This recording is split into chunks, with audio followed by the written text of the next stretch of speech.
Inamin ni Senator Grace Poe na nalungkot siya sa ginawang pag-disqualify sa kanya ng COMELEC 2nd Division sa kanyang kandidatura sa pagkapangulo sa 2016 elections. Pero sa kabila nito, tiniyak ng senadora na hindi pa tapos ang laban at aapela siya sa COMELEC NBank. Muli rin niyang iginiit na siya ay natural-born Filipino at sapat ang pananatili sa Pilipinas bilang kwalifikasyon sa pagtakbo sa pagkapangulo.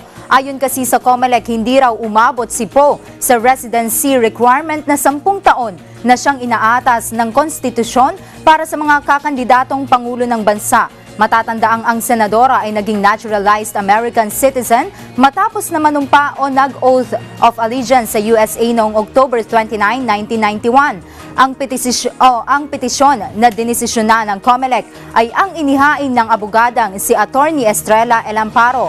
Batay sa desisyon ng COMELEC 2nd Division na binubuo nina Alpareno, Arthur Lim at Sheriff Abbas, naging residente ng Pilipinas si Senator Poe noong July 2006 nang mag-apply ng dual citizenship.